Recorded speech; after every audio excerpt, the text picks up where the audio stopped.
안녕하세요. 홍기빈 클럽입니다. 지난 한 주 저희 쉬었습니다. 저희들 참 푹 잘 쉬었고요. 여러분도 잘 쉬었는지요? 저희들 쉬는 동안 제가 그 책을 한 권 읽었습니다. 바로 지난 7월에 나온 따끈따끈한 책인데요. 바로 이 책입니다.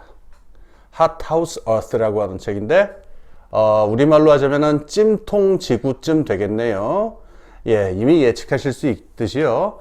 지금 심각하게 진행되는 기후위기에 대한 아주 재미나고 내용이 있는 책입니다. 오늘은 이 책의 내용을 조금 소개시켜 드리고 여러분도 한번 읽어보시라고 권하고 싶습니다. 아직 이 책 그 종이본은 안 나왔어요. 저는 그 이북으로 읽었는데요. 종이본은 지금 주문하면은 9월 초부터는 받으실 수 있다고 하니까 이제 뭐 날짜 다 됐습니다. 예, 한번 읽어보시죠. 이번 여름 참 어떻게 지나갔는지 좀 기가 막히죠. 뭐 그다지 덥지는 않았던 것 같습니다만은 아주 짧지만 강력한 그 비가 내렸고 그것 때문에 많은 분들이 피해를 보셨습니다. 예, 진짜 기후위기가 이제는 우리 옆에 있구나 하는 느낌 많이 받으셨을 거예요. 그리고 저 멀리 런던이나 뭐 유럽에서도 난리가 났는데요. 작년에는 독일과 유럽에서 홍수가 나가지고 난리가 나더니 이번엔 또 너무 더워가지고 막 산불이 나고 그랬다고 합니다. 그러니까 이제 우리가 이상기후 이러는데 더 이상 이상기후라는 말이 필요 없는 것 같아요. 그냥 기후가 있을 뿐이지 이상기후는 없는 것 같아요. 그게 이 책에서 저자가 하고 있는 말인데요. 그래서 지금 우리 기후위기, 지금 어디에 와 있는가 라고 하는 문제를 오늘 같이 생각해 볼까 합니다.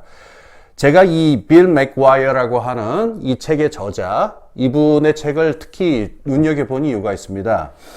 이런 종류의 책들이 적지 않게 나와 있죠. 우리나라에도 많이 번역되어 있습니다만은 많은 분들이 이 책들이 혹시 과장이 아니냐, 어떤 전문적인 과학자들이나 권위 있는 사람들이 쓴 게 아니고 이런저런 그냥 얘기를 짜집기 한 게 아니냐라고 생각하실 것 같은데요.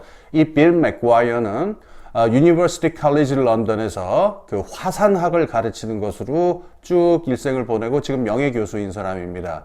그리고 비단 화산학뿐만 아니고요. 지질학과 기후위기 전체를 관장하는 가장 권위 있는 과학자 중에 한 사람이고요. 정부 간 기후 그 협의체 IPCC의 최종 보고서의 요약본 집필에도 여러 번 참여했던 사람입니다. 이렇게 권위 있는 과학자인 동시에요. 또 급하게 우리가 기후위기에 대처해야 된다라고 활발하게 글을 쓰고 언론 활동도 하고 블로그도 쓰는 기후활동가이기도 하고요. 또 이 사람 추리소설도 씁니다. 그러니까 여러 가지로 다재다능해서 뛰어난 전문성을 가지고 있는 동시에 이걸 대중들한테 쉽게 설명하고 설득력 있게 설명하는 재주도 같이 갖춘 분이에요. 이 책이 그 300페이지도 되질 않습니다. 길지 않은 책이니까 뭐 영어 공부도 할 겸 꼭 한번 읽어보셨으면 좋겠고요. 그 다음에 뜻이 있는 분들을 출판계에 계신 분들은 이 책 한번 번역을 좀 검토해 주십시오. 아주 좋은 책입니다.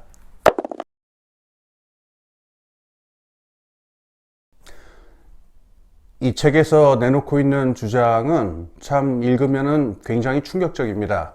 한마디로 기후위기는 이제 거의 숙명이라고 하는 겁니다.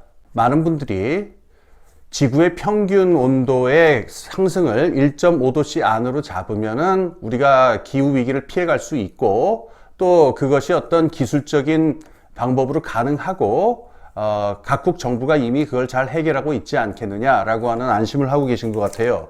그런데 1.5도씨라고 하는 이거를 일종의 가드레일이라고 부르는데요. 멀리도 아닙니다. 2030년까지 1.5도씨 상승에 도달할 것이 거의 확실하고 2040년경에는 2도씨까지 올라갈 것 또한 거의 확실하다라고 하는 것이 이 책의 이야기입니다. 어떻게 해서 이런 이야기가 나오냐고요. 자, 이 책은 그 옛날 데이터를 가지고 쓴 책은 아닙니다. 2021년에 26번째 기후협약 회의가 있었는데요. 그 직후에 집필을 시작한 거니까 최신 데이터와 최신 연구들을 가지고 쓴 얘기인데 거기에 근거해서 보자면은 1.5도씨의 상승은 이제 거의 불가항력이다 라고 하는 굉장히 일면 보면 암울한 이야기입니다. 어째서 이런 이 논리를 편 걸까요? 제가 뭐 복잡한 논리가 있지만 제가 간략하게 요점만 말씀드리겠습니다. 그러니까 2050년까지 우리가 1.5도씨 상승을 막으려면요. 지금 탄소 배출량의 배출량을 2030년까지 45%를 감축해야 합니다. 다시 말해서 지금 우리가 배출하고 있는 탄소량의 절반 가까이를 지금 당장, 그래서 2030년까지 절반으로 줄여야만 1.5도씨라는 목표를 달성할 수가 있습니다. 굉장히 어려운 목표인데요. 그럼 우리의 현재 상태가 어쩌냐? 지금 우리가 인류가 보여주고 있는 탄소 배출량의 추세를 보면요, 2030년까지 45% 감축은커녕 14% 증가할 것이 거의 확실하다고 합니다. 제가 이 책을 여러분께 소개하고 싶었던 가장 중요한 이유가 바로 이 메시지 때문인데요. 이제 우리는 이런 이야기를 들으면서 우리가 생각하는 태도를 좀 바꿔야 될 때가 온 것 같습니다. 지금까지 우리는 기후위기라고 하는 게 먼 미래의 일, 먼 곳의 일, 또는 충분히 막을 수 있는 일, 그래서 나하고 먼 곳의 일, 이렇게 생각했는데, 지금 이 메시지가 맞다면은, 우리 지금 굉장히 암울한 상태에 있고, 이미 마음의 준비를 해야 되는 일로 들어왔습니다. 제가 이 책을 고른 아주 중요한 이유는요, 누군가 좀 정직하게 있는 상황을 그대로 얘기해 주는 사람이 저는 필요했었어요. 왜냐면은 이 기후위기라고 하는 문제도 하도 여러 종류의 이해관계자들이 걸리다 보니까 정치인들 이야기 따로, 그 다음에 관료들 이야기 따로, 전문가라고 하는 분들도 또 이 사람 말 따로, 저 사람 말 따로 너무 달라지는데, 어떤 사람은 희망의 메시지를 주려고 하고 어떤 사람은 또 자기가 목적한 메시지를 주려고 합니다. 그런데 정말 지금 있는 현 상황이 어떤지 좀 냉철하게 좀 객관적으로 얘기해 주는 목소리가 없을까 했는데, 이 빌 맥과이어의 책이 그런 내용을 담고 있습니다. 지금 말씀드린 이유에서 빌 맥과이어는 1.5도씨 상승이나 2도씨까지의 상승이라고 하는 거는 이미 거의 숙명이다 라고 하는 게 이 책의 시작 전제입니다. 이제 그럼 우리는 어떤 태도를 가져야 할까요? 저자는 이렇게 이야기합니다. 지금까지 우리가 기후위기를 바라보는 태도는 기후위기를 어떻게 회피할 것인가, 피해갈 것인가 라고 하는 패러다임이었는데, 이제부터는 바꿔야 한다는 겁니다. 기후위기는 이미 정해져 있는 숙명이고, 그것이 어떻게 전개될 것인가를 냉철하게 과학적으로 관찰하고 살펴보는 일이 우선 필요하다. 그리고 이게 결코 아무 일도 하지 말고 그냥 뻗어 있자라는 이야기가 아니라는 겁니다. 여기에 어떻게 빠르게 적응하고 대응해 나갈 것인가로 생각을 바꿔야 한다는 겁니다. 즉 어떻게 막을 것인가가 아니라 우리 사회가 또 우리 지구적인 산업 문명 전체가 어떻게 적응해 나갈 것인가라고 하는 걸로 생각의 틀을 바꾸자라는 겁니다. 물론 이 바꾸어 나가자라고 하는 것 안에는요, 우리가 지금 시급하게 취해야 할 행동들을 시급하게 취하도록 해야 한다라고 하는 것도 포함되어 있습니다.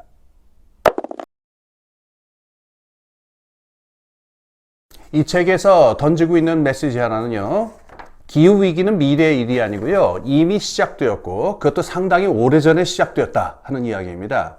그리고 여기서 지구의 기온, 대기의 온도를 결정하는 아주 중요한 요소가 CO2, 이산화탄소라고 하는 메시지도 중요하게 나오고 있습니다. 저자는 지금까지의 자료를 볼 때 대기 중에 이산화탄소의 양과 그 지구의 온도 상승은 거의 선형적인 관계를 맺고 있다라고까지 이야기를 합니다. 그래서 참 재미난 일인데요. 이렇게 산업혁명이 이루어지고 화석연료를 쓰다 보면은 탄소가 늘어서 기후위기가 올 것이다 라고 하는 예측이요, 이미 19세기 초반 전반부터 나왔다라고 하는 겁니다. 그래서 이 기후위기에 대한 그 예견은 상당히 오래된 일이고, 1960년대 말에는 이미 대기과학자들 사이에서 상당히 팽배했었던 이야기예요. 그러니까 위기 얘기는 절대로 새로운 게 아니었다는 겁니다. 근데 저자의 주장에 의하면은 이 화석연료 업계, 그러니까 석유회사, 석탄업계 등등에서 강력한 로비하고 강력한 방해를 해가지고 이런 연구들이 진행되는 게 막혔고, 결국 1988년이 되어서야 미국 의회 청문회에서 비로소 이 기후위기 문제가 본격적으로 이제 제기가 될 수 있었다라고 하는 겁니다. 그런데 참 아이러니한 일이죠. 그 1988년 이후에 지금까지의 대략 30년 동안 급속한 속도로 탄소 배출의 속도가 늘었다는 겁니다. 그전하고는 비교도 할 수 없을 정도로요. 즉 인류는 기후위기, 탄소 배출과 기후위기를 인식하자마자 본격적으로 탄소를 내뿜기 시작했다는 겁니다. 그렇기 때문에 각종 이른바 이상기온이라든가 그다음에 이상기후라든가 그다음에 여러 가지 그 기후 총체적인 어떤 지구에서의 변화들이 지난 30년간 이곳저곳에서 벌어지고 훨씬 더 잦은 빈도로 벌어졌는데, 사람들이 이것이 기후위기라고 하는 동일한 뿌리를 가진 현상이다라고 하는 것을 인식하게 된 것은 그리 오래되지 않았다라고 하는 겁니다. 하지만 이미 이 기후위기에 해당하는 현상들은 오래전부터 이미 나타나고 있었다라고 하는 게 중요한 메시지입니다. 자, 그 다음으로 저자가 전하는 중요한 메시지는요, 기후위기는 이른바 기후위기가 아니라는 겁니다. 기후만 바뀌는 것이 아니고요, 인간이 살아가는 서식지 전체가 총체적으로 변화하는 겁니다.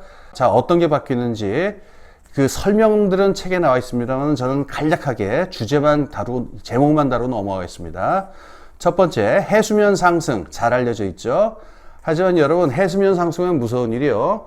그것 때문에 지하수가 다 빠져나갑니다. 그래서 바다 근처에 있는 해안 도시들은 땅이 침하합니다. 즉 해수면 상승 및 침하가 벌어지고, 가지가지의 극단적 기후가 벌어집니다. 114년 만에 폭우가 강남역에 쏟아지기도 하고, 50도에 가까운 무지무지하게 더운 날씨가 덮치기도 하고, 그 다음에 인도와 중국을 이루고 있는 가장 중요한 강물들이 바짝 말라버릴 가능성도 있고요. 그러다 보면은 식량 및 농업 위기가 나타나서 2100년까지는 전 세계 곡물 생산의 40%가 줄어들 가능성도 있고요. 그 다음에 많은 분들이 예측을 못 하는데 지진과 화산 활동까지 벌어진다고 합니다. 좀 이상하죠? 기후가 벌어지는데 왜 땅까지 난리야? 예, 논리는 이렇습니다. 기후위기가 벌어져서 빙하가 확장이 되고 이 얼음이 녹게 되면요, 얼음이 가지고 있었던 굉장한 무게가 있습니다. 지금까지 거기에 그 시베리아라든가 그린란드 같은 곳에서는 땅이 굉장한 무게로 눌려 있었는데, 이게 녹게 되면 땅이 다시 올라오기 시작합니다. 그럼 이게 연쇄 반응을 일으키게 되고요. 다음 해수면 상승이 지진 활동에 굉장한 민감한 영향을 줍니다. 이게 끝이 아닙니다. 해수면이 상승하고 담수의 조건이 바뀌게 되면은 콜레라라든가 각종 수인성 질병이 창궐을 하게 됩니다. 자, 지금까지는 자연적으로 벌어지는 현상만 얘기했는데도 이렇게 가지가지의 입체적인 총천연색 위기들이 덮치게 됩니다. 그러니까 이걸 이제 더 이상 기후위기라고 불러서는 안 됩니다. 생각해 보세요. 땅도 무너지고 날씨도 더워지고 물도 없어지고 그 다음에 온갖 질병이 창궐을 하고, 이게 무슨 기후위기예요? 인간 서식지 전체의 위기죠. 이거를 옛날 중국 문헌, 신비주의 중국 문헌에서는 개벽이라는 말로 표현합니다. 하늘과 땅이 다 뒤집힌다는 뜻이죠.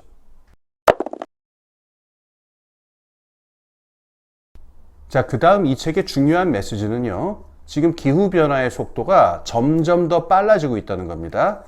그런데 여기서 우리가 잠깐 그 수학적인 생각 하나만 하고 넘어가겠습니다. 속력이 있고 속도가 있죠. 속도라고 하는 것은 속력의 변화를 말하는 그 변화율을 말하죠. 그런데 속도에도 또 변화율이 있어요. 그렇죠. 이를테면 자동차 그 속도계의 바늘이 올라가는 속도, 이거는 속도의 속도가 되죠. 속도 변화의 속도가 되죠. 근데 거기에도 또 속도가 있을 거 아닙니까? 그러니까 변화에는 변화율이 있고, 변화율에는 또 그 변화율이 있고, 등등등등 해서 나타나게 되는데, 어디까지 변하고 있는지 지금 모르겠다는 거예요. 즉, 다시 말하면은, 갈수록 예측한 것보다 훨씬 빠른 속도로 진전되고 있는데, 얼마나 더 빠른 속도로 진전될지 모르겠다라고 하는 게 지금 가장 큰 불안의 요인이라고 합니다. 자, 왜 이렇게 되는지를 간단히 좀 설명을 드리겠습니다. 시스템 이론에서 보통 피드백, 되먹임이라고 부르는 현상이 있는데요. 하나의 원인이 결과를 낳고 그 결과가 원인이 돼서 또 다른 결과를 낳아서 이렇게 일직선으로 인과관계가 연결이 되는 게 아니고요. 결과가 다시 원인이 돼가지고 다시 한 바퀴 돌면서 더 큰 인과관계의 순환고리를 만드는 상태입니다. 네, 되먹임 현상에 대해서는 제가 이전에 동영상에서 몇 번 설명을 했으니까 이 정도로 하고, 그 구체적인 예 몇 가지를 들어드리겠습니다. 자, 탄소가 많아져서 기온이 올랐어요. 그랬더니 어떤 시스템이 건드려지냐면, 우선 빙하가 확장이 되고 얼음이 녹습니다. 그린란드와 남극에 있는 얼음들이 녹기 시작합니다.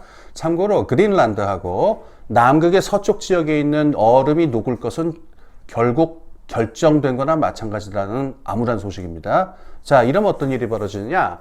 원래 얼음은요, 이 지구의 기온 상승을 막는 역할을 합니다.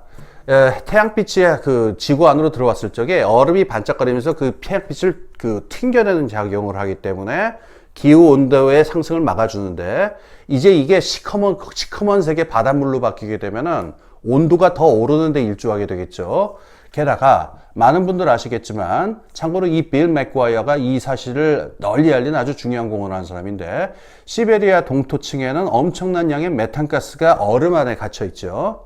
근데 메탄이 탄소보다 온실 효과를 내는 정도가 40배가 더 크다고 합니다. 그러니까 이 동토층에 있는 메탄이 풀려나는 날은 거의 뭐 지구 마지막 날이다, 뭐 이렇게까지 얘기를 하는데, 동토층에 있는 빙하가 녹게 되면은 여기 있는 메탄가스가 풀려 나오게 됩니다. 그럼 이게 다시 지구 온도 상승을 가져와서 또 다시 피드백 효과를 만들겠죠. 그 다음에 토양, 여기도 이제 문제가 생깁니다. 우선 토양이 오염이 될 뿐만 아니라 전체적으로 지구 기온이 올라가고 그 땅 속에 있는 물의 온도도 함께 올라가면은 미생물의 활동이 아주 활발하게 됩니다. 그럼 여기서부터 탄소가 다시 배출되기 시작하고 땅 속에 묻혀있는 탄소를 포함했던 물건들에 있던 탄소가 땅 밖으로 나오게 됩니다. 그 다음은 식물. 지금까지는 우리 그러니까는 아마존 삼림이라든가 나무라든가 이런 녹색 우거진 것들이 탄소를 흡수하는 것으로 여겼는데, 이제부터 탄소를 배출하는 원인이 될 수 있다는 겁니다. 어떻게 그런 일이 가능할까요? 산불 때문입니다. 즉 기온이 올라가서 건조하고 올해처럼 작년처럼 또 몇 년 전처럼 뜨거워지고 비가 안 오면서 산불이 저절로 일어나게 되면은 그 나무들이 다 뭡니까? 사실 다 땔감 아닙니까? 그래서 오스트레일리아에서 그 큰 산불이 났을 적에 인류 전 지구에서 그 2개월 동안 배출할 탄소의 양을 그 산불로 다 배출해 버렸다, 이런 추산이 있을 정도였습니다. 여기서 기가 막히는 일은 뭐냐면요, 지금 제가 말씀드린 빙하하고 토양하고 식물, 이 세 가지는요, 그 전까지는 원래 지구 대기에 방출되는 탄소를 흡수하는 요소들이었었습니다. 또는 태양빛을 튕겨내서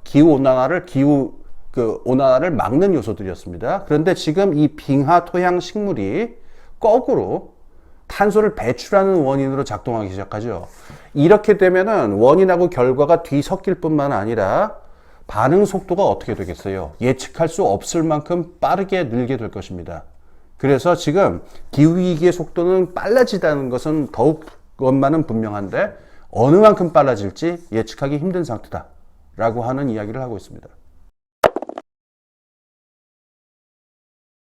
그 다음은 인간 사회의 대혼란입니다. 이렇게 난리가 나니까 인간 사회가 안 바뀔 수 없죠. 하늘이 살기를 바라고 땅이 뒤집히는데 사람 사회가 어떻게 그대로 있겠어요? 그래서 어떤 일들이 벌어질지 좀 생각을 해봅시다. 여기서 우리가 이 책이 주지하는 바 가장 주의해야 될 게 있습니다. 1.5도씨, 2도씨 상승이라는 말에 숨어있는 허구성인데요. 이건 어디까지나 평균입니다. 즉 평균 1.5도, 평균 2도가 상승한다는 건데, 평균이라는 지역은 없습니다. 이게 지역마다 다 다르게 나타납니다. 그래서 어떤 지역에서는 이게 아주 뭐 한 1도 정도 상승하고 마는 지역도 있지만은, 지금 스칸디나비아의 어떤 지역에서는 지난 20년 동안 무려 10도가 오른 곳이 있다고 합니다. 즉 기후 변화에 온 그 효과도 지역마다 다 다르게 나타나고, 여기에 수반되는 여러 현상들 있죠. 무더위, 해수면 상승, 그 다음에 아까 말한 질병 창궐이라든가 식량 위기라든가 기타 등등의 현상들도요, 균일하게 모든 인류에게 똑같이 벌어지는 게 아닙니다. 여기서 더 심해지고 저기서 덜하고 이렇게 됩니다. 이렇기 때문에 이게 인간 사회에 무지막지한 혼란을 가져오고 갈등과 전쟁을 낳을 것이다 라고 하는 거는 굉장히 가능성이 높죠. 한 예를 들죠. 아프리카 대륙에 사헬이라고 부르는 지역이 있어요. 아프리카 위쪽에 사하라 사막이 크게 있고, 그 다음에 사하라 사막 남쪽에는 사바나 지역, 그러니까는 그 초원 같은 것들이 있는 지역이 있는데, 그 중간을 이루는 게 이 사헬이라고 하는 지역입니다. 여기가 기후가 굉장히 불안정한 곳인데, 여기서 기후 위기의 그 어떤 악영향이 가장 심각하게 나타날 가능성이 높다. 그래서 여기 있는 주민들은 그럼 완전히 삶이 초토화가 되는 셈이 되죠. 근데 이게 우리하고도 그렇게 먼 이야기가 아닙니다. 우리나라에서 비행기 타고 한 2-3시간 가면 북경, 상해 갈 수 있죠. 상해에서 북경까지 이르는 지역을 우리가 화북평원, 평야 이렇게 얘기를 하잖아요. 여기가 2050년경이 되면은 사람이 살 수 없는 그 열풍 지역이 될 가능성이 높다라고 이야기를 하고 있습니다. 자, 이렇게 불균질하게 기후위기의 충격이라고 하는 게 지구 곳곳에 다르게 나타나니까 무지막지한 양의 그 숫자의 사람들이 기후 난민이 되겠죠. 이게 난민이라고 부르면 안 되고 기후 이민이라고 불러야 한다라고 하는데요. 이 사람들은 더 이상 살 수가 없게 됩니다. 더 이상 먹을 것이 없고 강물이 말라버렸고 1년에 2달은 온도가 기후 그 40도, 영상 40도를 넘어버리는데 어떻게 삽니까? 이렇게 해서 사람들이 이동을 하기 시작하면은 무지무지한 그 이민자의 흐름이 나타나게 되는데요. 자, Institute for Economics and Peace라고 하는 연구소에서 내놓은 보고서입니다. 여기에 따르면은 이 지구적인 유동인구의 숫자가 기후위기 때문에 2060년에는 12억 명에 달할 것으로 예측되고 2100년이 되면은 20억 명이 이동할 것이라고 예측된다고 합니다. 보통 우리가 인구 추측에서 2100년경에 세계 인구가 한 100억 정도가 될 것이다 라고 얘기를 많이 하는데요. 이렇게 된다면 5명 중에 1명은 기후난민이 되는 셈이 되겠죠. 자, 여기서 그 섬뜩한 얘기 하나 해드릴게요. 제가 이 책을 읽으면서 가장 개인적으로 하고서 이거 어떻게 된 거야? 막 이런 부분이었는데요. 세계에서 인구가 가장 많이 몰려있는 지역이 어디냐 하면은 뭐 여기 토다실 분은 없을 거예요. 중국하고 동남아시아하고 인도 사이에 세계 인구의 가장 많은 숫자가 밀집해 있다라고 하는 거 뭐 별로 이견 없으시죠? 자, 여기 있는 사람들이 근데 뭘 마시고 사느냐? 사람이 강물 없으면 못 살잖아요. 물 없으면 못 살잖아요. 자, 이 사람들이 막 마시는 그 물의 가장 중요한 원천이 우선 황하, 그 다음에 양자강, 그 다음에 동남아시아를 흐르는 메콩강, 그 다음에 인도 북쪽을 흐르는 겐지스강과 인더스강 이렇게 있죠. 자, 이 5개의 강이 모두 동일한 지역에서 발원한다는 걸 아십니까? 이게 힌두쿠시 히말라야 지역인데, 자, 이 5개의 거대한 강들의 흐름을 좌지우지하는 가장 큰 요소가 힌두쿠시 히말라야 위에 있는 빙하입니다. 그런데 기후 위기 때문에 이 빙하가 불안정해지면서 무서운 일이 벌어지고 있는데, 급격하게 빙하가 녹으면서 이 5개의 강이 지금 때만 되면은 엄청난 규모의 홍수를 일으키고 위험이 점점 커지고 빈도도 높아집니다. 중국도 그래서 그 댐이 거의 무너질 뻔한 아슬아슬한 상황에 간 적도 있었죠. 그렇게 되면은 그 강변 지역이라는 게 또 인구 밀집 지역이란 말이에요. 막 몇천만 명이 사는 도시들도 있고 그러니까 이것 때문에 이 2060년 정도까지 이 강물의 양이 계속 홍수로 불어날 가능성이 크다고 합니다. 그런데 2060년이 지나고 나면 그 다음부터 강물이 쪼그라들기 시작한다고 합니다. 그래서 만약에 이 5개의 강이 계속 지금까지 앞으로 홍수를 일으키다가 그 다음부터는 말라붙기 시작한다고 한다면은 이 지역에 살고 있는 어마어마한 숫자의 인구는 어떻게 살아야 할까요? 그럼 바로 그 옆에 살고 있는 우리나라에는 충격이 없을까요?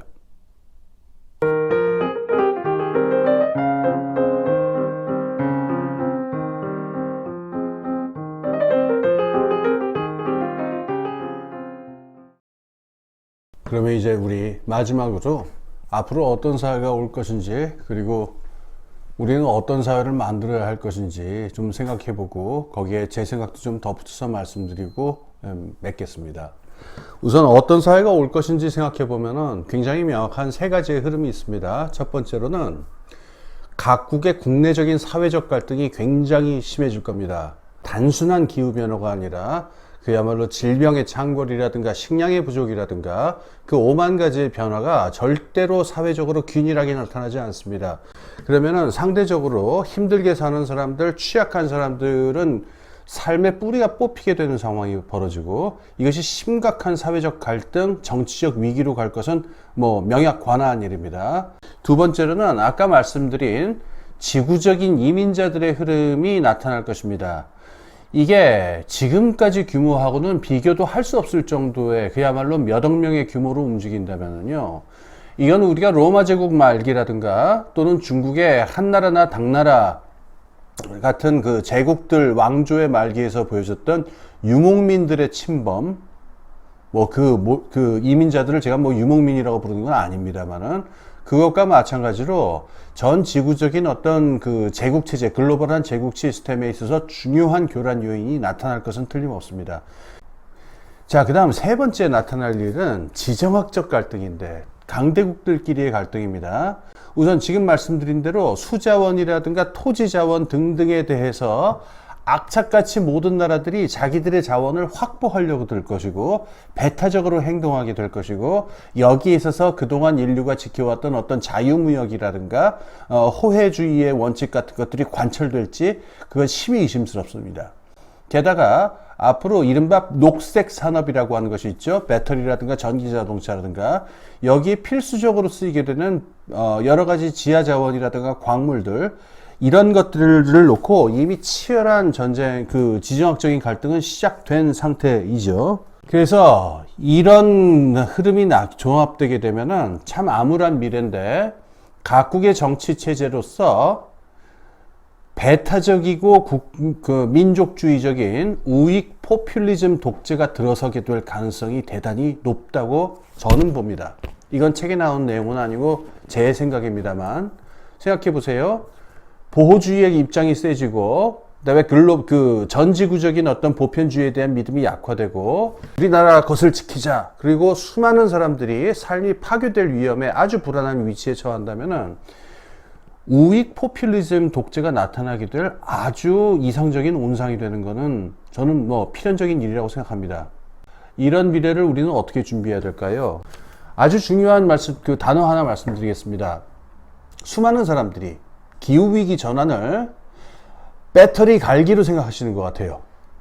즉, 지금까지 화석 연료 쓰던 거 그냥 태양광으로 바꾸고, 그 다음에 전기자동차로 바꿔서 그냥 배터리 갈아 끼우는 기술적 공학적인 문제다라고 생각하시는 것 같은데, 저는 이제 이거 그만둘 때가 됐다고 생각합니다.